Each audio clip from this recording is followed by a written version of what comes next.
नमस्कार, जय श्री राम सभी व्यूअर्स को। स्वागत है आप सबका भारत क्षेत्र यूट्यूब चैनल पे।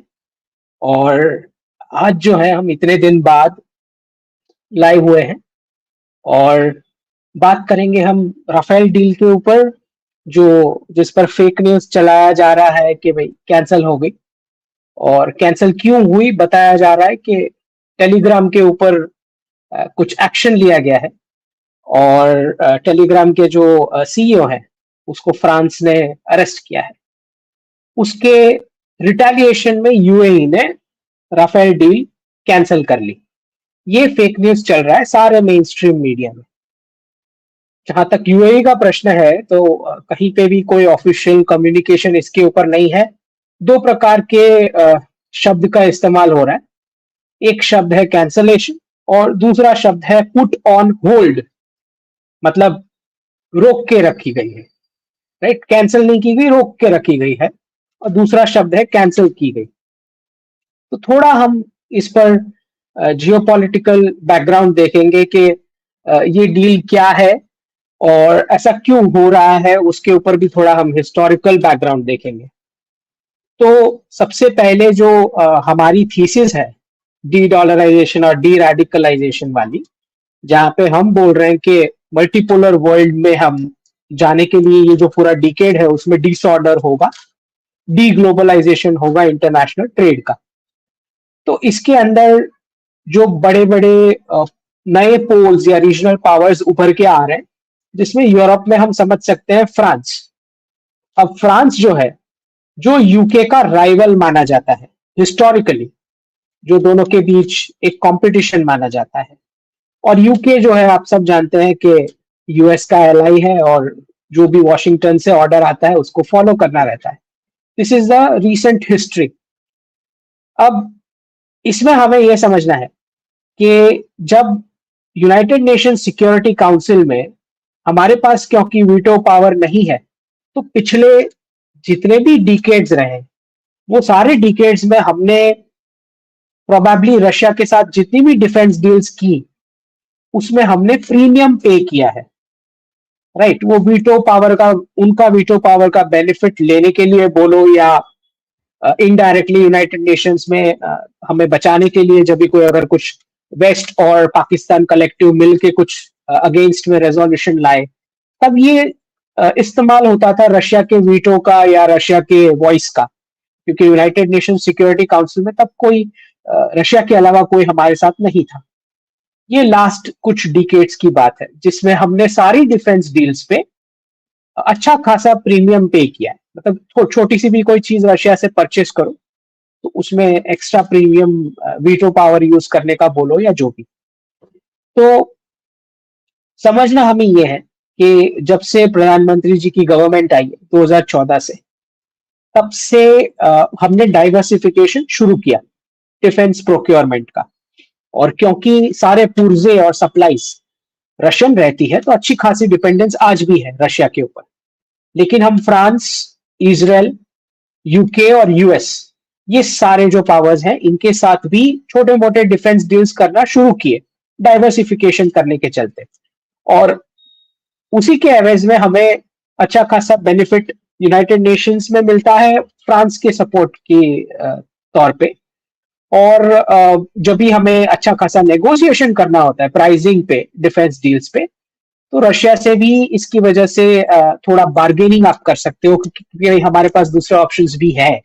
ओके, तो ये जब डाइवर्सिफिकेशन शुरू हुआ और जो मल्टीपोलर वर्ल्ड में जाने की हम बात करते हैं, इसके चलते एक नया ग्रुपिंग बना जिसको ट्राइलैटरल ग्रुपिंग बोलते हैं। यूएई, फ्रांस और भारत, ये एक ट्राइलैटरल ग्रुपिंग बना। और एक नया ग्रुपिंग बना जो मिडिल ईस्ट का क्वाड माना जाता है, वेस्ट एशिया का, जिसमें इंडिया, इजराइल, यूएई और यूएस, दो नए ग्रुपिंग बने कुछ ही सालों के अंदर। फ्रांस के साथ जो ट्राइलैटरल बना यूएई के साथ, उसमें यह तय हुआ कि भाई ऑलमोस्ट जियोपॉलिटिकली यूएई को, आप सबको पता है मैंने यूएई के ऊपर क्या प्रेडिक्शन दिया है, हिंदू कंट्री वाला। Eventually after decade plus. तो जियोपॉलिटिकली यूएई को हम ऑलमोस्ट 95% हमारा गल्फ के अंदर हमारा फोर्ट्रेस समझते हैं यूएई को।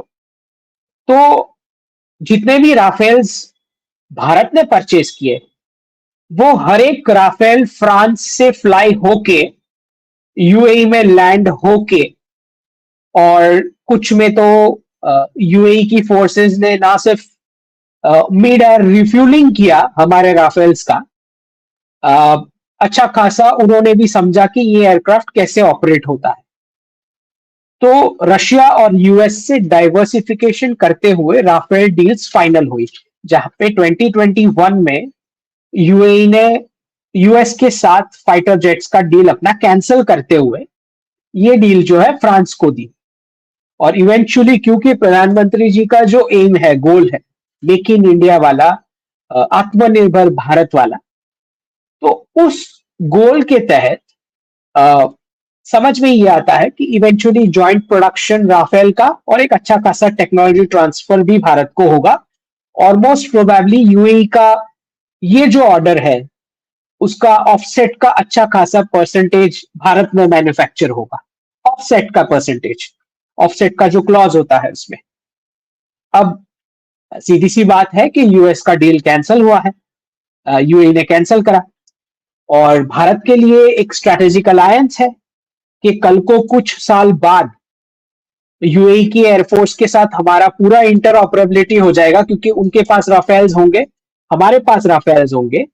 और जो मल्टीपोलर वर्ल्ड में हम बात करते हैं कि वेस्टर्न करेंसी उतनी स्ट्रांग नहीं रहेगी, तो ग्लोबल पोलिसिंग नहीं कर पाने वाला है वेस्ट एशिया तक। तो यूएई के साथ इंडियन एयरफोर्स एक तरह से मर्ज शब्द भी आप इस्तेमाल कर सकते हो इवेंचुअली कुछ सालों बाद, कि भाई दोनों फोर्सेस, एयरफोर्स एक दूसरे के राफेल्स इस्तेमाल कर सकते हैं एज अ कॉमन एसेट। तो ये लार्जर गोल हो सकता है कुछ सालों बाद। तो इस सिनारियो में ये जो फेक न्यूज फेक न्यूज चली है, और क्योंकि सारे मीडिया आप जानते ही हैं कि मीडिया पे यूएई का कोई कंट्रोल नहीं है, मीडिया पे चाइना का भी कोई कंट्रोल नहीं है, मीडिया पे सिर्फ वेस्ट से कंट्रोल होता है। तो जितनी भी हेडलाइंस है जहां पे ये बताया गया कि डील कैंसिल हो रखी है, तो यूएई के ऊपर कोई वहां से कोई ऑफिशियल कम्युनिकेशन इसके ऊपर नहीं आया है। तो मैं नहीं मानता कि एक सिंपल सी अरेस्ट, अच्छा वो अरेस्ट भी बड़ी इंटरेस्टिंग है समझने वाली। तो टेलीग्राम एक जो है सोशल मीडिया प्लेटफॉर्म है, इस पर हम वापस आएंगे डील के ऊपर। तो टेलीग्राम जो है एक ऐसा सोशल मीडिया प्लेटफॉर्म है जिस पर वेस्ट का कोई कंट्रोल नहीं है। तो पावेल दुरोव जो है इज अ रशियन, और यूएई की सिटीजनशिप भी है, और शेख हमदान के अच्छे खासे मित्र माने जाते हैं यूएई के। तो सबसे पहले मैक्रोन ने उसको सिटीजनशिप ऑफर किया, ना सिर्फ ये ऑफर किया कि टेलीग्राम को फ्रांस बेस्ड ही कर दिया जाए। तो एक कॉलोनियल जो मानसिकता होती है वेस्ट में कि सब कंट्रोल तो हम ही रखेंगे, और एक ही ऐसा प्लेटफॉर्म है बड़ा वाला, इतनी बड़ी साइज वाला, जो वेस्ट के कंट्रोल के बाहर है, टेलीग्राम। अब मल्टीपोलर वर्ल्ड में जाना है जहां पे सोशल मीडिया प्लेटफॉर्म से पूरा कंट्रोल उनका है, और एक प्लेटफॉर्म ऐसा बचा हुआ है जिसका वाइड बेस है और उनके कंट्रोल में नहीं है। तो कहीं से प्रॉम्प्टिंग हुई होगी, स्पेशली क्योंकि यूएस में इलेक्शंस आ रहे हैं, और अच्छा खासा इन्फ्लुएंस रशिया का टेलीग्राम के ऊपर है। तो प्रॉम्प्टिंग हुई होगी मैक्रोन को, और क्योंकि ये जो पावेल दुरोव है उसने सिटीजनशिप और ये जो शिफ्ट करने की बात है टेलीग्राम के हेडक्वार्टर्स, वो चीज रिजेक्ट करी। तो उसको बुलाया गया या जो भी है, वहां पे गया, ट्रैप हुआ और उसको अरेस्ट कर लिया गया। अब टेलीग्राम के अंदर यूएई की इन्वेस्टमेंट भी है, रशियन इन्फ्लुएंस है, रशियन पर्सन है, यूएई सिटीजन है, और यूएई की फंडिंग भी है, और एक ही प्लेटफॉर्म है जो इंडिपेंडेंट है, ये साइज वाला। लेकिन राफेल वाली जो डील है वो बड़ी लॉन्ग टर्म और स्ट्रेटेजिक है। तो ऐसा नहीं होता कि $200 मिलियन के किसी प्लेटफॉर्म पे इन्वेस्ट किए गए इसलिए 20 बिलियन वाला 200 मिलियन और यहाँ पे 20 बिलियन की बात हो रही है। वैसे सारी मीडिया हेडलाइंस अलग अलग नंबर दिखा रही है, कोई 18 बिलियन लिख रहा है, कोई 9 बिलियन की डील लिख रहा है। तो मुझे नहीं लगता कि 200 मिलियन वाले टेलीग्राम इन्वेस्टमेंट की वजह से राफेल वाली कोई डील कैंसिल हो सकती है। तो आई रियली डाउट, मुझे ये फेक न्यूज लगता है, और ये फेक न्यूज इसलिए भी लगता है क्योंकि यूएस की फाइटर जेट्स की डील कैंसिल होके ये वाला ऑर्डर मिला था 2021 में। अब बड़ी इंटरेस्टिंग डेवलपमेंट है, एमबीजेड जो है यूएई के, वो भारत आ रहे हैं नेक्स्ट मंथ। तो कुछ स्ट्रेटेजिक डिस्कशन होगा जिसमें ये टॉपिक्स भी शायद इंक्लूड हो, क्योंकि मल्टीपोलर वर्ल्ड में सारे रीजनल पावर्स को अपने प्लेटफॉर्म्स भी तो चाहिए, सोशल मीडिया प्लेटफॉर्म्स, इनके इलेक्शन इंटरफियरेंस को काउंटर करने के लिए वेस्ट के। तो टेलीग्राम जैसा जो होता है, जो रेडी है एक प्लेटफॉर्म। तो और दूसरी भी अफवाहें चलाई गई कि भारत सरकार कुछ टेलीग्राम के ऊपर एक्शन लेने वाली है। बाकी जो चार्जेस लगे हैं वो चाइल्ड पोर्नोग्राफी, और वो तो सादा सी बात है, जब ऐसा ओपन प्लेटफॉर्म होता है तो वहां पे हर तरह की चीज एक्सचेंज होती है। तो कभी भी आप कोई भी आरोप लगा सकते हो। तो ये जो है, जितना मुझे समझ आ रहा है, अभी तक यूएई ने कैंसिल नहीं करा है, और ना ही कुछ पुट ऑन होल्ड जैसी चीजें होती है क्योंकि जब ऑर्डर दे दिया गया होता है तो जनरली इस तरह से सडनली पुट ऑन होल्ड नहीं होता। फिर भी we will keep a watch. लेकिन जो समझ रहा हूं मैं डिफरेंस, एक हो रहा है कुछ 200 मिलियन का इन्वेस्टमेंट टेलीग्राम पे हुआ है यूएई का, और एक चीज है जो 20 बिलियन डॉलर्स की बात हो रही है। ना सिर्फ ये, गल्फ के अंदर जो डिफेंस और सिक्योरिटी की लॉन्ग टर्म स्ट्रेटेजी है, जहां भारतीय एयरफोर्स के साथ कॉमन प्लेटफॉर्म चाहिए, कॉमन एयरक्राफ्ट चाहिए, ताकि गल्फ में सिक्योरिटी का प्रोविजन हो सके फ्यूचर के लिए। तो इतना आसान नहीं है ये डील कैंसिल होना। दूसरा, जहां तक प्रश्न ये है फेक न्यूज का, आप सब समझ सकते हैं कि वेस्टर्न जो मीडिया होता है उसी को कट कॉपी पेस्ट करके चेप देते हैं हमारे मीडिया पोर्टल्स। तो मोस्ट ऑफन देन नॉट आप क्लियरली इसको, चीजों को फेक न्यूज इजीली बता सकते हो। दूसरा, एक बड़ा ही इंटरेस्टिंग मेरा ऑब्जर्वेशन है, अब क्योंकि सारे सोशल मीडिया प्लेटफॉर्म्स और लीगेसी मीडिया ने बांग्लादेश के इश्यू पे रेजिम चेंज का रॉन्ग एनालिसिस कर चुके हैं, तो किसी ने भी इंडिया यूएस डील्स को कवर नहीं किया जो राजनाथ सिंह ने यूएस जाके करी क्योंकि अगर वो राजनाथ सिंह जी की विजिट वाली डील्स को कवर करते डिटेल में, तो व्यूअर्स उनको पूछते कि अगर रेजिम चेंज हुआ है तो हम यूएस के साथ इतनी दोस्ती क्यों कर रहे हैं। तो सारे के सारे जो लीगेसी मीडिया वाले हैं उन सब ने खबर दबा दी। तो बहुत बड़ी ही स्ट्रैटेजिक और इंपॉर्टेंट डील्स हुई है यूएस के साथ। ओके, सबसे पहले तो एक राइफल्स वाली डील हुई है, जिसमें अच्छा खासा ट्विटर पे नैरेटिव चल रहा है कि हम तो आत्मनिर्भर और मेक इन इंडिया की बात कर रहे थे, और अचानक यूएस की कंपनी को क्यों ऑर्डर दिया जा रहा है। तो इस पर पहले तो हमें ये समझना है कि हमारा आत्मनिर्भर का जो गोल है वो नेशनल इंटरेस्ट के कॉस्ट पे नहीं आ सकता। तो अगर कोई फॉरेन प्रोडक्ट है जो इमीडिएट अवेलेबल हो सकता है और बेटर फीचर्स के साथ है और रिक्वायरमेंट है, अर्जेंसी है, तो परचेस करना भी पड़ता है। तो हमारे कोई बजट के इशू नहीं है कि ये नहीं और वो ही हो सकता है, या आत्मनिर्भर बंद हो जाएगा क्योंकि हमने परचेस कर लिया। ऐसे नहीं होती है चीजें, ठीक है। तो ये नैरेटिव भी रॉन्ग है जो पूरा चल रहा है। दूसरा, राजनाथ सिंह जी की जो विजिट है उसके साथ एक बहुत बड़ा टर्न आ रहा है भारत और यूएस के रिलेशंस में, जो मैं जयपुर डायलॉग्स पे इलेक्शन से पहले बता रहा था कि इलेक्शंस तक दोनों नेशंस के बीच कड़वाहट चलती रहेगी, इंटरफियरेंस चलता रहेगा, लेकिन इलेक्शंस के बाद ये रिलेशन स्ट्रांग होने वाले हैं। और ये इसके बावजूद कि सबने रजीम चेंज वाला नैरेटिव चलाया, रॉन्ग नैरेटिव, इसके बावजूद भारत और यूएस के रिलेशन स्ट्रांग ही होने वाले हैं। ये लिख के रख दो। इसको मैंने लास्ट ईयर जब रशिया ने बांग्लादेश के ऊपर प्रेडिक्ट किया था कि कलर रेवोल्यूशन होगा या अरब स्प्रिंग जैसा हो सकता है, उससे पहले मैंने प्रेडिक्ट कर दिया था सत्योलॉजी पे कि ये जो भी इशू हो रहा है इसमें कनाडा और बांग्लादेश का ही नुकसान होना है। भारत और यूएस तो यहां से हंस के निकल लेंगे, ठीक है, जो भी इशू चल रहा है इसमें। तो समझना हमें यह है कि कौन सी डील साइन हुई है। एक डील जिसको बोलते हैं non binding security of supply arrangement, मतलब दोनों देश जो है एक दूसरे को प्रायोरिटी देंगे। किस चीज की प्रायोरिटी देंगे? एक दूसरे के गुड्स एंड सर्विसेज जो सिक्योरिटी रिलेटेड एपरेटस है या एसेसरीज है या एसेट्स है उसको यूज करने की। लेकिन शब्द इस्तेमाल किया गया है नॉन बाइंडिंग, मतलब दोनों में से एक भी देश बाध्य नहीं है, अगर वो चाहे तो शेयर होंगे। ठीक, तो ये एक बहुत बड़ी डील है। दूसरी जो डील हुई है वो memorandum of agreement on assignment of liaison officers, मतलब इंडियन आर्मी के फोर्सेस के ऑफिसर्स कहां पोस्ट किए जाएंगे? यूएस के स्ट्रेटेजिक कमांड्स में। क्यों? क्योंकि लॉन्ग टर्म गोल जो है इंटरऑपरेबिलिटी और इक्विपमेंट्स की यूजेज के ट्यूनिंग का। ठीक, तो ये दो बड़ी डील हुई है राजनाथ सिंह जी की विजिट पे, यूएस विजिट पे।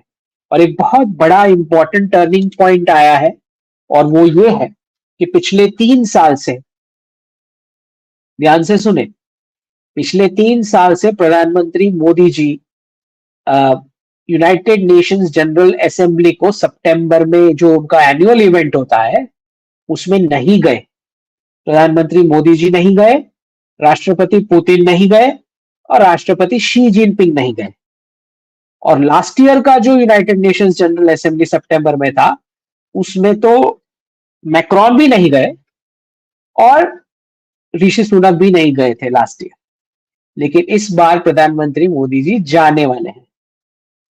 ये एक बड़ा चेंज आया है और उस चेंज का कारण ये है कि मल्टीपोलर वर्ल्ड में जो चेंज आने वाला है वो है यूएस का रोल जो है वो नेक्स्ट डिकेड में 2030 के बाद वो रोल भारत का होगा और यूके का जो रोल यूएस के लिए था एज एन एलाई, भारत का एलाई जो है वो यूएस बनेगा 2030 के बाद की बात कर रहा हूं मैं। ठीक है, तो अभी से क्रिटिसाइज करना ना शुरू कर दें, थोड़ा इंतजार करें। तो दोनों नेशंस जो हैं दोनों ने एग्री किया है कि एडवांस प्रायोरिटी देंगे किस चीज को? को प्रोडक्शन, कौन से प्रोजेक्ट्स की? Jet engines, unmanned platforms, munitions and ground mobility systems. इस पर जो है दोनों देश एक दूसरे को प्रायोरिटी देंगे। और प्रधानमंत्री जी का नेक्स्ट मंथ का बड़ा डायस्पोरा रिलेटेड प्रोग्राम जो है जिसकी 24,000 से ज्यादा टिकट्स बिक गई है, न्यूयॉर्क में इवेंट होने वाला है जिसका कुछ टाइटल कुछ ऐसा है, यूएस ग्रोज विथ मोदी, ऐसा कुछ टाइटल दिया गया। ओके, तो टाइटल भी बड़ा इंडिकेटिव है। और ये इलेक्शन से पहले, यूएस इलेक्शन से पहले ये इवेंट हो रहा है डायस्पोरा का न्यूयॉर्क में। तो इसके काफी इंपॉर्टेंट सिग्नल्स हैं। मीडिया नहीं कवर कर रही क्योंकि वो ऑलरेडी रेजिम चेंज वाला जो है रॉन्ग एनालिसिस कर चुकी है। तो अब लोगों को क्या एक्सप्लेन करेंगे कि ये क्यों हो रहा है, ऐसी डील्स क्यों हो रही है और इतना पास पास क्यों आया जा रहा है। तो ये दिक्कत है हमारे मीडिया की, एक बार रॉन्ग चला देने के बाद फिर करेक्ट करने का तो कोई उनको अकाउंटेबिलिटी नाम की कोई चीज ही नहीं। अब इसके साथ एक बड़ा चेंज ये आया है बैंकिंग में। यूपीआई के साथ बात हो रही है कि अब लैंडिंग जो होगी बैंक से, मतलब जिसको भी लोन्स चाहिए होती है वो जो है वो भी अब उसी यूपीआई की तरह एक क्लिक से अब आप जो भी चीज अंदर डालोगे, डॉक्यूमेंट्स डालोगे और तुरंत लोन अप्रूव होगा, रिजेक्ट होगा, मिल जाएगी अमाउंट। इसकी बात हो रही है। तो ये एक बहुत बड़ा गेम चेंजर है क्योंकि आप बात कर रहे हो कि क्रेडिट, इजी क्रेडिट मिलेगा लोगों को। जिसको कुछ नया बिजनेस स्टार्ट करना है वो अपना बिजनेस स्टार्ट कर सकता है। किसी की वर्किंग कैपिटल की रिक्वायरमेंट्स है तो वो हो सकती है। तो ये जो धक्के खिलवाने की जो प्रथा रही है कि ये डॉक्यूमेंट लेके आओ, वो लेके आओ, फिर फाइल साइड पे रख दी, ये सब चीजें डिजिटल प्लेटफॉर्म्स पे नहीं हो सकती, जो बैंकिंग में अभी तक चल रही थी। तो ये यूनिफॉर्म लैंडिंग इंटरफेस जो है, विदेश जी सही बता रहे हैं, यूनिफाइड लैंडिंग इंटरफेस जो है वो बहुत बड़ा स्ट्रेटेजिक मूव है, जहां पे बैंकिंग जो है डिजिटल होने जा, और क्योंकि सारे देश मल्टीपोलर वर्ल्ड की तैयारी में है, जहां पे एक दूसरे के डिजिटल प्लेटफॉर्म्स को लिंक करना शुरू कर दिए हैं। कुछ बातें ऐसी भी चल रही है कि यूपीआई हो सकता है बहुत जल्द यूएस में भी अप्रूव किया जाए। दूसरा, ये जो स्ट्रेटेजिक शिफ्ट आई है प्रधानमंत्री जी मोदी की, जो यूनाइटेड नेशंस में वो जाएंगे, अ, उसका एक और बड़ा कारण है, क्योंकि अब तक यूनाइटेड नेशन सिक्योरिटी काउंसिल के रिफॉर्म्स की जो हम डिमांड करते थे, जिस पर खाली लिप सर्विस होता था, मतलब कुछ देश हैं जो हाँ हाँ ना ना ऐसे करते रहेंगे, कुछ बड़े देश हैं जो हाँ करेंगे लेकिन फिर पेपर पे कुछ नहीं होता। तो जयशंकर जी ने बताया है कि अब जब भी यूनाइटेड नेशंस रिफॉर्म्स की बात होगी तो पेपर पे होगी, मतलब टेक्स्ट बेस्ड अप्रोच, ये शब्द उन्होंने इस्तेमाल किया है। मतलब कहीं ना कहीं अमेरिका ने आश्वस्त किया है प्रधानमंत्री जी को कि यूनाइटेड नेशन सिक्योरिटी काउंसिल के रिफॉर्म्स का बिगिनिंग का प्रोसीजर कुछ स्टार्ट हो सकता है, टेक्स्ट बेस्ड, मतलब एक्चुअली डॉक्यूमेंट पे कुछ होगा। कितना होता है और कब तक कंप्लीट होता है, दैट्स अ सेपरेट थिंग, लेकिन स्टार्ट तो होगा। तो हो सकता है ये एक रीजन है कि प्रधानमंत्री जी वहां जा रहे हैं यूनाइटेड नेशंस की इवेंट पे। तो ये एक आपके साथ शेयर करना था। और दूसरा जो है, जयशंकर जी का स्टेटमेंट आया है कि पाकिस्तान के साथ डायलॉग जो है वो अब पहले की तरह नहीं हो सकता। अ, हर एक चीज का कॉन्सिक्वेंस होगा। तो खराब तरीके से बिहेव करेंगे तो उसका भी रिएक्शन आएगा, और अच्छे तरीके से बिहेव करेंगे तो उसका भी रिएक्शन आएगा। तो वो जो अमन की आशा वाली चीजें हैं वो भूल जाओ, ऐसा कोई इंटरेक्शन पाकिस्तान के साथ नहीं होने वाला है। तो जयशंकर जी ने इसके बहुत साफ शब्दों में इस पर क्लैरिटी दे दी है। दूसरा, जहां तक प्रश्न पावेल डुरोव का है, तो रशिया ने वार्निंग दे दी है फ्रांस को, बताया है कि अगर ये पॉलिटिकल इंडिक्टमेंट है तो इसके कॉन्सिक्वेंसेस उसको झेलने पड़ेंगे। तो जितना मुझे समझ में आता है, भारत इसमें शायद बैक चैनल्स में कुछ इंटरवीन करे ये मामले में, ये हो सकता है। क्योंकि ये जो खबरें फेक न्यूज चलाई जा रही है राफेल डील के ऊपर, जहां पे वेस्ट की बहुत सारी कंपनीज हैं जो अपने एयरक्राफ्ट को पुश करना चाह रही है, और वो वेस्ट की सारी कंपनी समझ रही है कि भारत खरीदेगा तो यूएई भी खरीदेगा, क्योंकि दोनों को कॉमन एयरफोर्स चाहिए, कॉमन एयरफोर्स के एसेट्स चाहिए। ये गोल सबको समझ में आ गया है, जितनी भी कंपनीज है। तो एमबीजेड की विजिट है नेक्स्ट मंथ, और हो सकता है कुछ बैक चैनल में फ्रांस के साथ बात हो टेलीग्राम के प्लेटफॉर्म के ऊपर। तो ये आपके साथ शेयर करना था। अब कुछ क्वेश्चंस हम ले लेते हैं। Let me see. Gopal Krishna ji, धन्यवाद। After American election how do you see gold prices? Gopal ji बिल्कुल ऊपर जाएंगे, क्योंकि एक तो सितंबर में ही रेट कट आने वाला है, एक्सपेक्टेड है रेट कट, पहला रेट कट, जो पॉलिटिकल रेट कट की मैं बात कर रहा था, जिसके लिए जापान ने इंटरेस्ट रेट हाइक किया। यूएस में रेट कट करने के लिए, पॉलिटिकल इलेक्शंस के लिए जापान ने रेट हाइक किया था, तो सितंबर में आ सकता है। तो यूएस इलेक्शंस के बाद भी इवेंचुअली ग्रेजुअली कमोडिटी, सारी कमोडिटी स्पेशली प्रेशियस मेटल्स, वो स्ट्रांग ही जाएगी, क्योंकि जो मैं बताता हूं कि वेस्टर्न करेंसीज अपना परचेजिंग पावर खो रही है। नेक्स्ट क्वेश्चन ले लेते हैं। इंटेल क्रिप्टो जी, धन्यवाद। You say Bharat will play role of US, then why they want to interfere in and out Bharat? They want island near Bangladesh, why they are interfering in JNK etcetera? Intel crypto ji, इस पर मैंने I think last talks में भी इसके ऊपर explain किया है, वापस मैं एक्सप्लेन कर देता हूं। सबको मल्टीपोलर वर्ल्ड में जाना है। मल्टीपोलर वर्ल्ड का मीनिंग ये होता है कि यूएस के रोल को काट के थोड़ा थोड़ा जो केक है सारे रीजनल पावर्स के हाथ में दिया जा रहा है। ये जो प्रोसेस चलेगी, इस डिकेड में, मतलब अगले 5-6 साल 2030 तक, ये प्रोसेस चलने के समय यूएस के जो डीप पॉकेट्स हैं उनको प्रॉफिट्स में अपना शेयर जो है वो जब तक कंफर्म नहीं हो जाता तब तक उनके इंटरेस्ट इसमें है कि आपके नेबरहुड को वो इंटरफियर करें। आपकी कंट्रीज में भी करेंगे, हर जगह करेंगे, तब तक वो करेंगे जब तक उनको उनका रोल और प्रॉफिट का शेयर नहीं मिल जाता। तो ऐसा हो सकता था कि इसमें थोड़ा टैक्ट भी होता है। तो अगर आपने इलॉन मस्क को शायद जब वो इलेक्शन से पहले टेस्ला वाली डील्स की बात चल रही थी या जो भी बात चल रही थी, जो उसके इंटरेस्ट थे, उसको शायद आपने अगर लिप सर्विस में भी हाँ हाँ किया होता तो शायद इस हद तक का इंटरफियरेंस नहीं होता। तो जिस प्रकार से आपने इग्नोर किया है उनके इकोनॉमिक इंटरेस्ट को, उस हिसाब से वो इंटरफियरेंस करेंगे। इसका मतलब ये नहीं है कि डी डॉलराइजेशन नहीं होने वाला है। इसका मतलब ये भी नहीं है कि मल्टीपोलर वर्ल्ड में हम नहीं जाने वाले। इसका मतलब ये है कि वो बोल रहे हैं कि हमको भी प्रायोरिटी दो।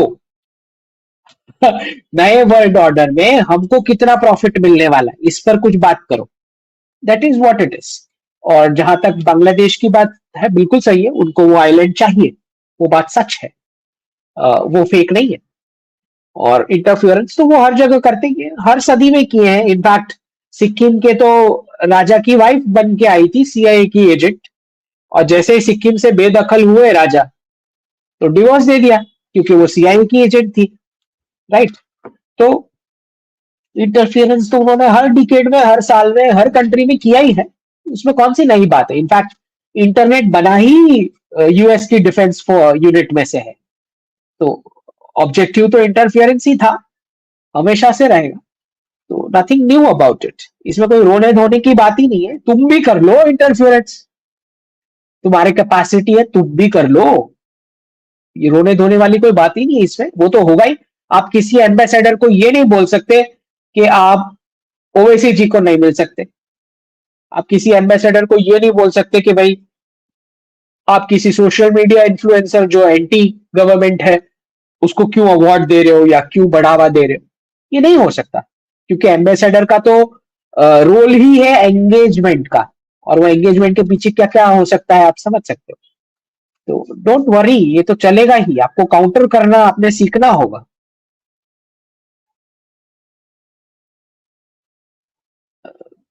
Thank you Lovedeep ji. Let's see, Pawan Sanatani ji, what will be revamped in stock markets in future? Please elaborate your tweet. How can I get it as citizen of Bharat? तो पवन सनातनी जी, ये जो मेरा ट्वीट था कि स्टॉक मार्केट जैसे अभी ऑपरेट कर रहा है, मुझे नहीं लगता मल्टीपोलर वर्ल्ड में ऐसे ऑपरेट करेगा। ठीक है। इसका रीजन मैं ये, जो मुझे समझ में आ रही है, बेसिक थॉट प्रोसेस बता रहा हूं कि ये जो आइडिया थी कि किसी और के बिजनेस में पैसे लगाएंगे और वी विल बी रिच, इससे हुआ ये है कि दुनिया में अब वो लोग ही नहीं बचे जो अपना हाथ और पैर चला के कुछ रियल प्रोडक्ट बनाए। राइट। तो ये इकोनॉमिक मॉडल ऐसे नहीं चल सकता। और जो करेंसी का रीसेट होगा जिसमें कमोडिटीज का कुछ रोल आने वाला है, राइट, गोल्ड का कुछ फॉर्मूला बन सकता है करेंसी का साथ लिंक करने में, करना ही पड़ेगा अगर डिजिटल जा रहे हो। सपोज आप कल को डिजिटल करेंसी की बात कर रहे हो जो होने ही वाली है, उसमें बोलेगा पाकिस्तान के मैंने 50,000 और नई एंट्री कर दी, अब मुझे ज्यादा गुड्स दे दो। अब वो तो कीबोर्ड की एंट्रीज है, तो आप ज्यादा गुड्स दे दोगे क्या? ऐसे नहीं होता। तो डिजिटल वर्ल्ड में तो 100% आपको किसी फाइनाइट चीज के साथ करेंसी के फॉर्मूला को ज्वाइन करना ही पड़ेगा। फिजिकल करेंसी में तो चल गया है, लेकिन डिजिटल में बिल्कुल भी नहीं चलेगा, क्योंकि वो तो कीबोर्ड की एंट्रीज है। तो अगर उसको आप गोल्ड या किसी फाइनाइट कमोडिटी के साथ लिंक नहीं करोगे तो आप इंटरनेशनल ट्रेड करोगे कैसे? राइट। कनाडा बोलेगा मैंने 50,000 एंट्री डिलीट कर दी है। राइट। तो अब ऐसे ट्रेड करो, ऐसे नहीं होता है। डिजिटल में तो 100% आपको किसी फाइनाइट चीज के साथ लिंक करना पड़ेगा। तो उसी के चलते स्टॉक मार्केट जैसे अभी चल रहा है वैसे नहीं चल रहा होगा नए वर्ल्ड ऑर्डर में। ये मेरा बेस थॉट प्रोसेस है इसके पीछे। कैसा होगा? वेल, कमोडिटीज का रोल बढ़ेगा। शॉर्ट टर्म ट्रेडिंग मुझे लगता है 2030 के बाद कम होता जाएगा। लॉन्ग टर्म इन्वेस्टमेंट को ज्यादा अलाउ किया जाएगा, ऐसा मुझे लगता है। चलो नेक्स्ट क्वेश्चन ले लेते हैं।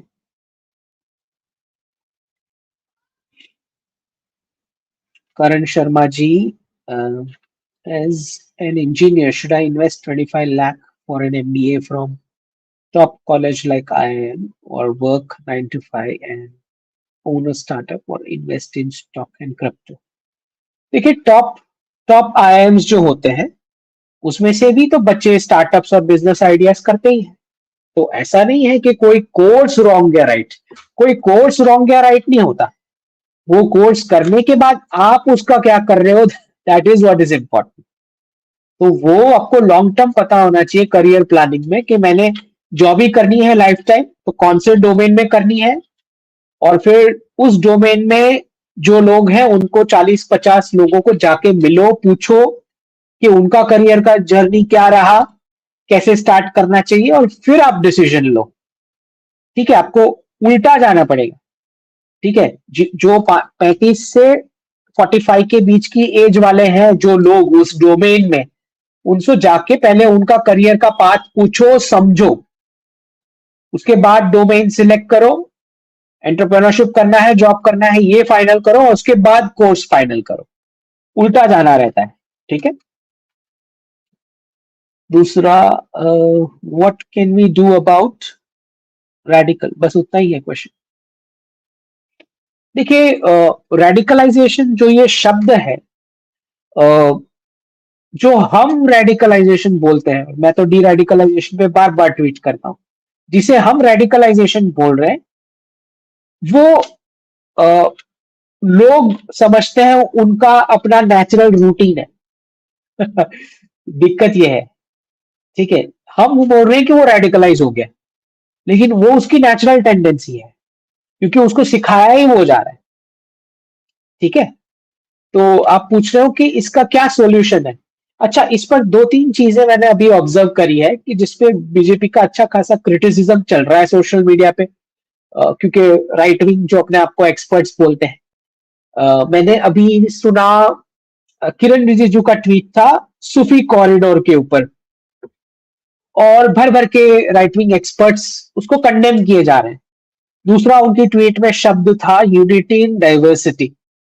किरण रिजिजू की बात कर रहा हूं, जो माइनॉरिटी अफेयर्स मिनिस्टर। तो सबसे पहले सरकार जो होती है, इट्स अ पॉलिटिकल पार्टी।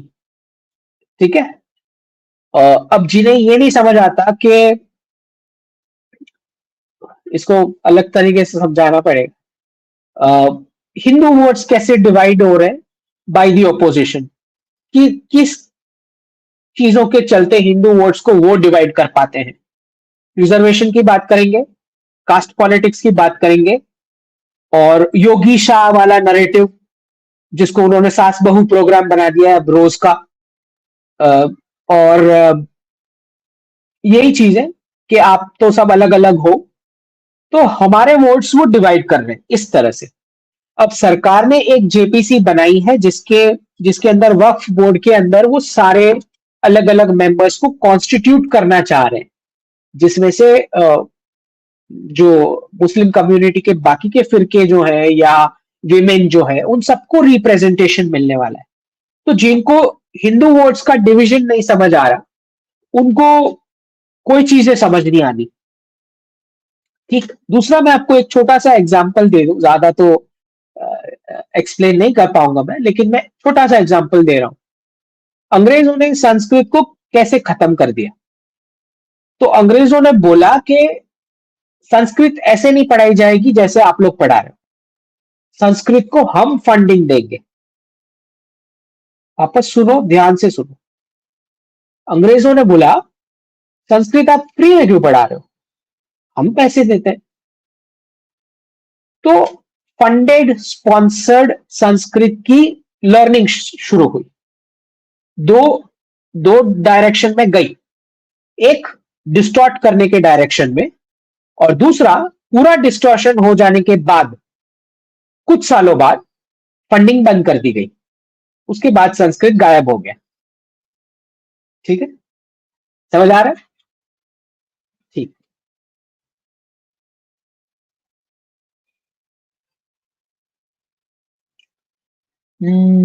तपस विश्वास जी धन्यवाद। देखिए, वीडियो के एंड में भी कुछ क्यूआर कोड है, लेकिन मैंने आज तक जितने भी यूट्यूब टॉक्स किए हैं, ना मैंने कभी किसी को अ, सामने से पिंग किया है कि मुझे आपकी चैनल पे आके शो करना है। ठीक है, ना मैंने कभी एक भी रुपया लिया है। तो ये वीडियो खत्म होने के बाद भी एक क्यूआर कोड आएगा, लेकिन मेरा पर्सनल ये मानना है कि किसी जरूरतमंद को आप दें, मुझे देने की जगह। ठीक है, फिर भी धन्यवाद आप जो दे रहे हैं, रिसर्च के लिए काम आएगा। हरीश राव जी धन्यवाद। You are such a blessing ji धन्यवाद। You have said there will be a dip in the stocks this year in India. Is it okay to hold and not sell now?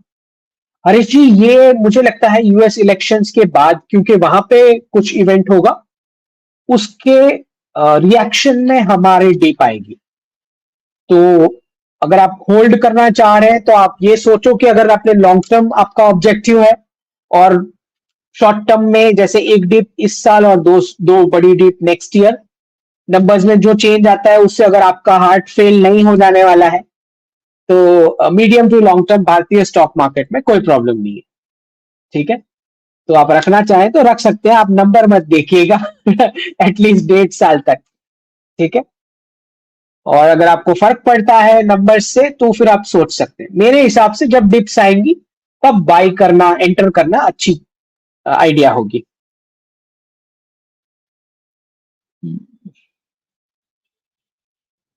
बहुत सारे आ गए हैं। Nature highlights, sir all state insurance warning, is Canada safe? देखिए, दो बड़ी चीज हुई है यूएस के इंश्योरेंस सेक्टर में, यूएस यूके कनाडा के। सिविल अनरेस्ट का एक प्रोविजन डाल दिया गया है चुपके से कुछ कुछ इंश्योरेंस पॉलिसीज में, और दूसरा जो है हुआ है ये कैलिफोर्निया स्पेसिफिक जो आप ऑल स्टेट का बता रहे हो, उसका प्राइसिंग बढ़ा दिया गया है।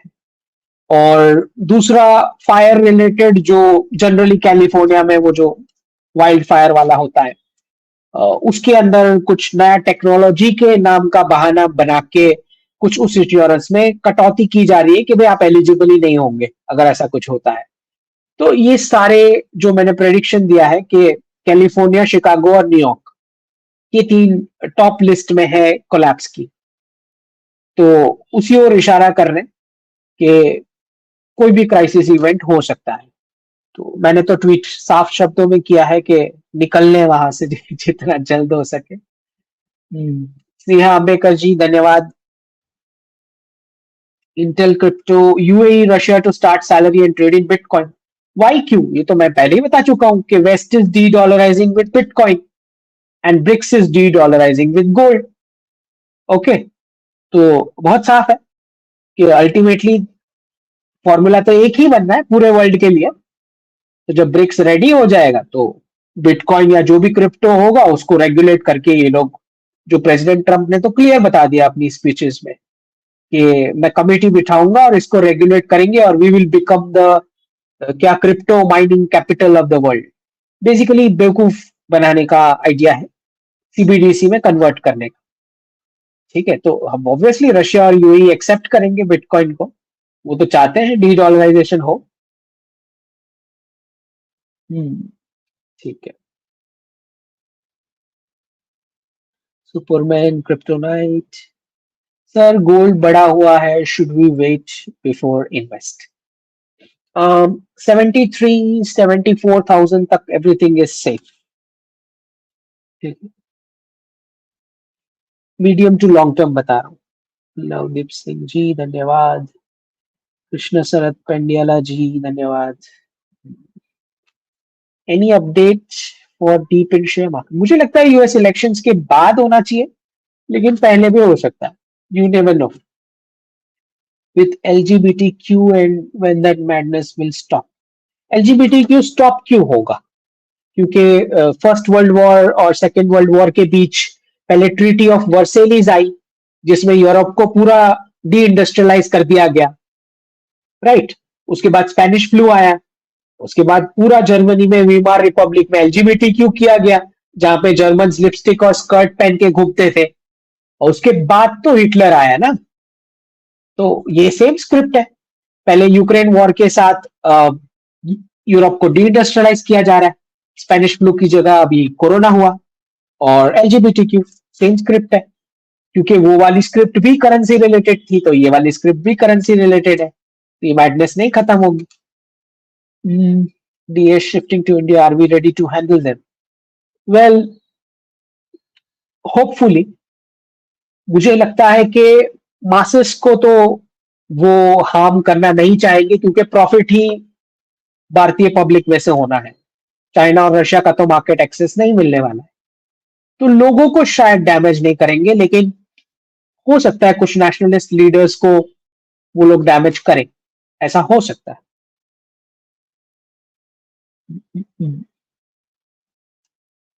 और लास्ट कौन है? अंकित तिवारी जी, धन्यवाद।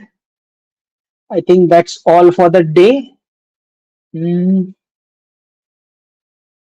क्या आ रहा है? अंकित तिवारी जी पूछ रहे हैं, after LS 2024 results do you think Jaishankar ji would succeed Modi ji as prime minister? देखिए अंकित जी, ये जो सक्सेशन की बात है, इसमें बहुत सारी चीजें हैं, एक तो फैक्टर नहीं होते। तो एक चीज है कि जिसको पूरा लॉन्ग टर्म 2047 तक का हमारा जो जियोपॉलिटिकल और भारत के लिए प्लान जो है, पोजिशनिंग के लिए, विकसित भारत के लिए, एक तो वो पूरा सब पता होना चाहिए कि एक एक कंट्री के साथ क्या आउटकम्स चाहिए, यूएई से क्या चाहिए, सऊदी अरेबिया से क्या चाहिए, रशिया से क्या चाहिए, चाइना से क्या चाहिए, ऐसा व्यक्ति होना चाहिए। दूसरा एंगल होता है गवर्नमेंट का हमेशा से कि होम मिनिस्ट्री बहुत इंपॉर्टेंट होती है।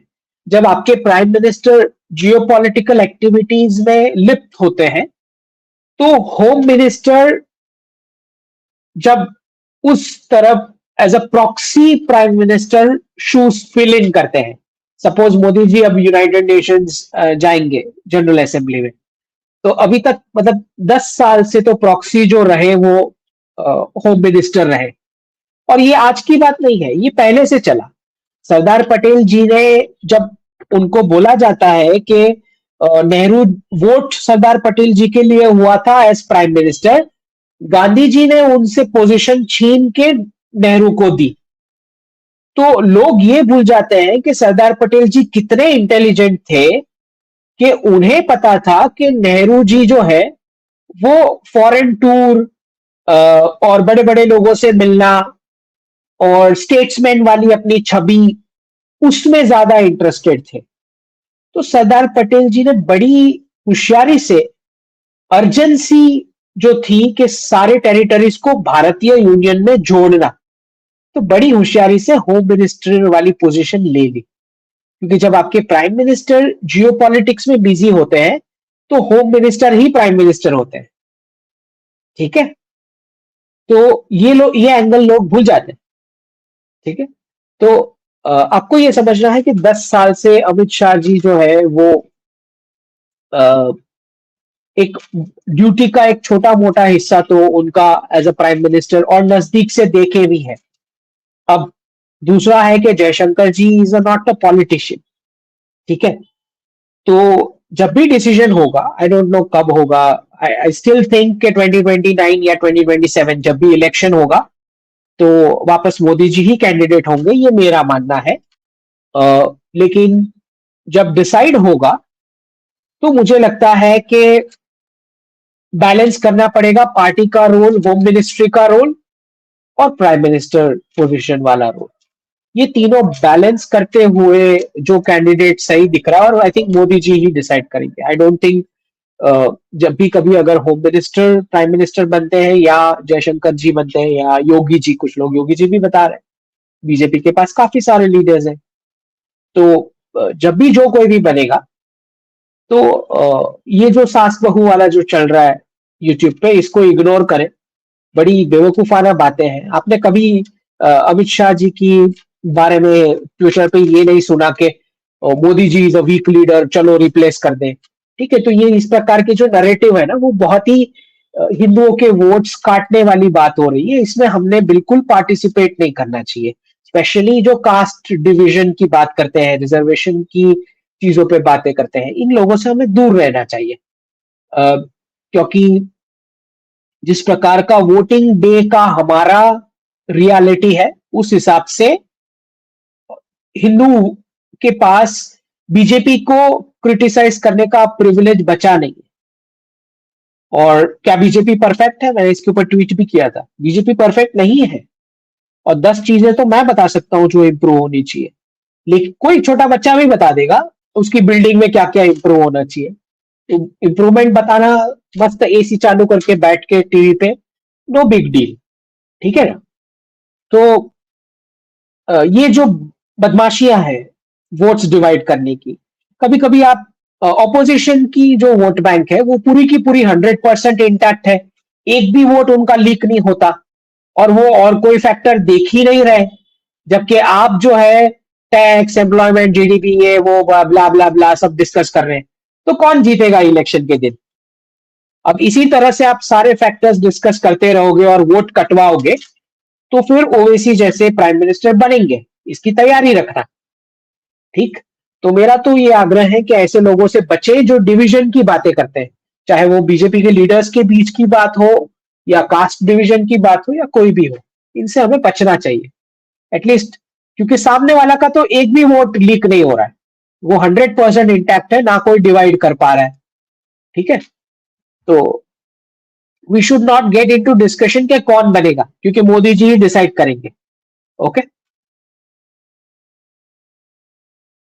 एंड बी रेस्ट अश्योर्ड, 10 साल का जो उनका परफॉर्मेंस रहा है और जो उनके गोल्स है 2047 तक के, वो बिल्कुल नहीं चाहेंगे कि कोई ऐसा व्यक्ति आए जो गोल्स को खराब कर दे।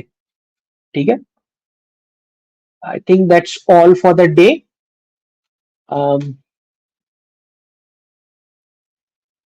क्वेश्चंस तो आते ही रहेंगे, will take it next time, क्योंकि क्वेश्चंस खत्म नहीं होंगे। विकास जी धन्यवाद। That's all for the day. जय हिंद, जय जिनेन्द्र।